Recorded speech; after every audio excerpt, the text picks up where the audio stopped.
مزید ویڈیوز کے لیے ہمارے چینل ہاؤس آف اسلام کو سبسکرائب کرنا نہ بھولیے۔ شکریہ۔ ماں کو اپنی اولاد سے کتنی محبت ہوتی ہے، میں ایک واقعہ سنا کے اپنی بات کو سمیٹ دوں گا۔ ہمارے قریب کے علاقے میں ایک بچہ تھا جو ماں باپ کی ایک ہی اولاد تھی، ایک ہی بیٹا تھا۔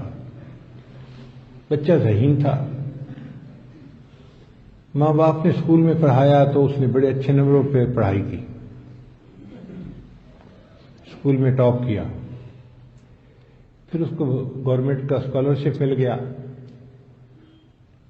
تو لوگوں نے ان کو مشورہ دیا کہ آپ اپنے بچے کو پڑھائی سے نہ روکیں، اس کو پڑھنے کے لیے لاہور بھیجیں۔ اللہ کی شان کے بچے کو لاہور UET میں داخلہ مل گیا، university of engineering and technology Mughal پورہ میں جو ہے، اور بچہ الیکٹریکل انجینئر بن گیا۔ اب جب بچہ پڑھ کے واپس آیا تو اس نے واپڈا میں اپلائی کیا تو اس کو SDO کی جاب مل گئی۔ جس شہر میں وہ رہتا تھا، جس شہر کے قریب رہتا تھا، اسی شہر میں اس کو جاب مل گئی۔ اب بچہ SDO بن گیا، اب گاڑی بھی مل گئی، کوٹھی بھی مل گئی، تنخواہ بھی بہت اچھی ہے۔ اس نے ماں باپ کو کہا کہ جی آپ میرے ساتھ شہر میں کوٹھی میں آ کے رہیں۔ ماں باپ نے کہا کہ بیٹا ہم نے پوری زندگی دیہات میں گزاری ہے، یہاں پہ رشتہ داری ہے، تعلق داری ہے، ہم یہاں سے خوش ہیں، مطمئن ہیں، تو جا اپنے شہر میں نوکری کر اور کبھی کبھی ہمیں ملنے آتے رہنا۔ تو بچے کی روٹین بن گئی، وہ شہر میں رہتا تھا اور ویکینڈ پہ اپنے والدین کو ملنے کے لیے جاتا تھا۔ پھر کچھ سالوں کے بعد بچے نے فیل کیا کہ اب میری عمر کافی ہو گئی تو مجھے شادی کروانی چاہیے۔ اس نے اپنی والدہ سے اظہار کیا۔ ماں نے کہا بیٹے تم نے زندگی گزارنی ہے، جہاں کہو گے ہم وہیں پہ تمہارا رشتہ ڈالیں گے، ہم اپنی مرضی نہیں چلائیں گے، تمہاری مرضی کی شادی، تمہاری پسند کی شادی کروائیں گے۔ اب شہر میں ایک گھر تھا جو اچھے لوگ تھے، اور ان کی بچی اچھی شکل کی بھی تھی اور لکھی پڑھی بھی تھی، عزت والے لوگ تھے۔ بچے نے اس رشتے کو پسند کیا، ماں باپ کو بتایا، ماں باپ نے اس کی پرپوزل بھیجی۔ اب یہ رشتہ اتنا اچھا تھا، لڑکا لکھا پڑھا بھی تھا اور نیک بھی تھا، لڑکی کے والدین نے بھی پسند کر لیا اور لڑکے کی شادی ہو گئی۔ اب جب شادی ہوئی تو وہ اپنی بیوی کو لے کے دیہات میں آیا، اپنے ماں باپ کے گھر میں۔ اب دیہات کے اندر تو فیسلٹیز نہیں ہوتی، وہاں پہ تو نلکے کا پانی ہوتا ہے، پمپ کا پانی نہیں ہوتا، گرم ٹھنڈے پانی کی بھی نہیں ہوتی فیسلٹی، نہ واش روم اچھے بنے ہوتے ہیں، نہ سہولیات ہوتی ہیں۔ تو لڑکی نے چند دن تو گزارے۔ چند دن کے بعد اس نے اپنے ہسبینڈ کو کہا کہ بھئی میرے لیے تو یہاں رہنا بہت مشکل ہے، لیکن ہفتے میں ایک دفعہ آ کے ہمیں مل جانا تاکہ ہم تمہارا چہرہ دیکھتے رہیں۔ اب وہ اپنی بیوی کے ساتھ اپنے شہر والے گھر میں آ گیا اور رہنے لگا۔ 2-3 سال میں ان کے یہاں 1-2 بچے بھی ہو گئے، مگر ایک تبدیلی یہ آئی کہ جب ویکینڈ پہ وہ اپنی ماں کو ملنے کے لیے جاتا تو گھر بتا جاتا میں 3 گھنٹے میں آ جاؤں گا، مگر ٹائم تھوڑا سا زیادہ لگ جاتا، 3 کی بجائے 4 لگ جاتے۔ تو جب واپس آتا تو بیوی اس سے بحث کرتی، میں انتظار میں تھی، میں نے کھانا کھانا تھا، میں نے سوچا آپ آئیں گے تو پھر کھانا کھاؤں گی، اور آپ تو 1 گھنٹہ لیٹ آئے، آپ کو تو کسی کا احساس ہی نہیں ہوتا، آپ کو تو دوسرے کی کوئی فکر ہی نہیں ہوتی۔ ہر دفعہ جب ماں باپ کو مل کے واپس آتا تو بیوی کے ساتھ اس کا بحث چل پڑتی کہ تم دیر سے آئے، تم زیادہ وقت لگا کے آئے۔ اب شریف بچہ تھا، وہ بحث مباحثے سے گھبراتا تھا، مگر ہر دفعہ کچھ نہ کچھ ایسا ہو جاتا کہ دیر ہو جاتی اور میاں بیوی میں پھر کچھ طلاق کلامی ہوتی۔ تو بچے نے سوچا کہ کوئی ایسی صورت ہو کہ میں اس مصیبت سے بچ جاؤں۔ اخبار میں اس کو ایڈورٹائزمنٹ نظر آئی کہ مکہ مکرمہ میں الیکٹرک پاور اسٹیشن کے لیے الیکٹریکل انجینئر کی ضرورت ہے۔ اس نے انٹرویو دیا اور وہ سلیکٹ ہو گیا۔ اس نے آ کے اپنی امی کو بتایا کہ امی میری سلیکشن ہو گئی ہے، مکہ مکرمہ میں جاؤں گا۔ ماں نے کہا بیٹا ہم تو اس پاک دیش کو نہیں دیکھ سکے، اگر تمہیں اللہ نے موقع دیا ہے تو تم جاؤ، وہاں جا کے جاب بھی کرو، حج عمرہ بھی کرتے رہنا، اور کبھی کبھی ہمیں آ کے ملتے بھی رہنا۔ تو وہ اپنی بیوی کو لے کے سعودی عرب چلا گیا۔ اب وہاں پر تو بہت ہی عیش و آرام کی زندگی تھی، سارا گھر ایئر کنڈیشن، گاڑی ایئر کنڈیشن، خوب تنخواہ، کھانے پینے کی چیزیں۔ تو میاں بیوی نے وہاں پر زندگی گزاری۔ اب وہ ہر سال سوچتا میں امی کو ملنے جاؤں گا، مگر چھٹی ملنی مشکل ہوتی ہے ذرا۔ تو وہ 13 سال وہاں رہا، اور 13 سال میں اس نے 13 حج کیے۔ ایک عجیب بات یہ ہوتی کہ جب حج کرتا تو حج کے کرنے کے 2-3 دن کے اندر اندر اس کو خواب آتا، خواب میں کوئی کہنے والا کہتا تیری حج قبول نہیں ہوئی۔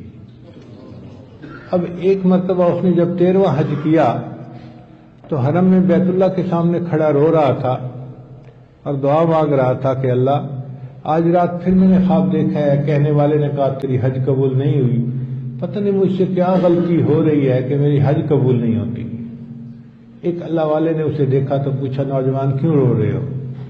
اس نے اپنی صورتحال بتائی۔ انہوں نے پوچھا کہ یہ بتاؤ تمہارا کوئی اور بہن بھائی بھی ہے جو تمہارے ماں باپ کی خبر لے؟ اس نے کہا نہیں کوئی اور تو نہیں ہے۔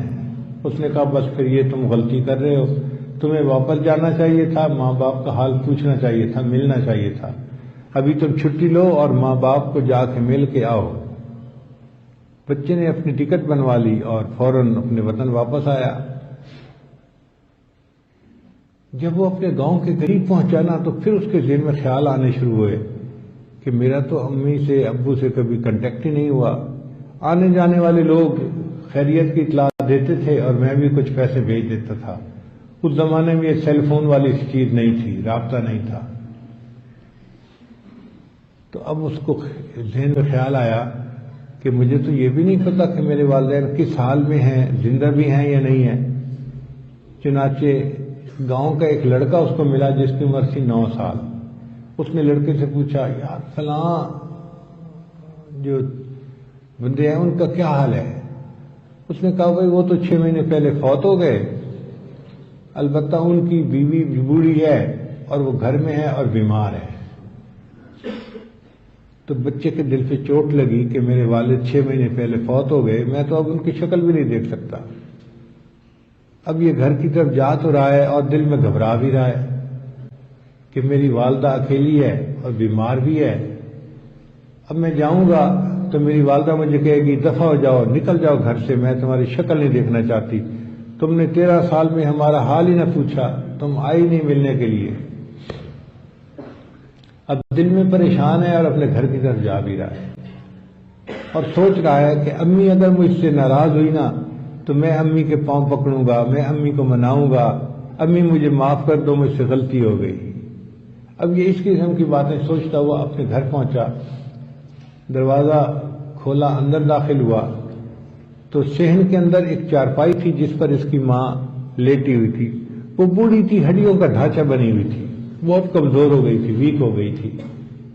اس کے ذہن میں خیال آیا پتہ نہیں امی سو رہی ہے یا جاگ رہی ہے، چلو میں دبے پاؤں ذرا جاتا ہوں، اگر امی جاگ رہی ہوگی تو میں سلام کر لوں گا اور اگر سوئی ہوئی تو میں ویٹ کروں گا۔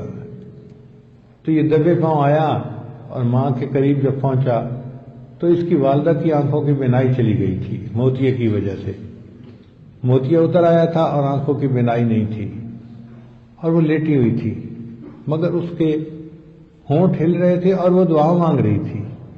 تو یہ حیران ہوا کہ میری امی کیا دعا کر رہی ہے۔ جب قریب ہو کے اس نے سنا تو اس کی ماں یہ دعا مانگ رہی تھی، یا اللہ میرا ایک ہی بیٹا ہے جو مجھ سے دور ہے، تو اسے خیریت سے واپس لوٹا دینا تاکہ جب مجھے موت آئے تو مجھے قبر میں اتارنے والا کوئی میرا محرم موجود ہو۔ بیٹا سوچ رہا ہے کہ امی مجھے گھر سے نکال دے گی، امی مجھے کہے گی میں تیری شکل نہیں دیکھنا چاہتی، دفع ہو جا یہاں سے۔ اور ماں کا یہ حال ہے کہ وہ چارپائی پہ لیٹی دعا مانگ رہی ہے، اللہ میرا ایک ہی بیٹا ہے اور مجھ سے دور ہے، اسے بخریت واپس پہنچا دینا تاکہ جب مجھے موت آئے تو مجھے قبر میں اتارنے والا کوئی میرا محرم موجود ہو۔ اس نے جب یہ الفاظ سنے تو اس نے کہا امی میں آ گیا ہوں. تو ماں چونک اٹھی. اچھا بیٹا تم آ گئے ہو؟ جی امی میں آ گیا ہوں. تو ماں نے کہا بیٹا میری آنکھوں کی بینائی تو چلی گئی، میں تمہارا چہرہ تو نہیں دیکھ سکتی، ذرا میرے قریب ہو جاؤ، میں تمہارا بوسہ لوں اور تمہارے جسم کی خوشبو سونگھ لوں. بیٹے قریب ہو جاؤ، میں تمہارے چہرے کا بوسہ لوں اور تمہارے جسم کی خوشبو سونگھ لوں. ماں کی محبت ایسی چیز ہوتی ہے. خیر یہ بچہ چند دن رہا. اللہ کی شان دیکھیں، انہی چند دنوں میں والدہ کی وفات ہو گئی. تو اس نے اپنے والدہ کے کفن دفن کا انتظام کیا اور پھر واپس سعودی عرب چلا گیا. اگلے سال حج آیا تو اس نے اپنا 14واں حج کیا. ہر سال حج کرتا تھا. اب جب 14واں حج مکمل کیا تو 3 دن کے اندر اندر اس کو پھر خواب آیا.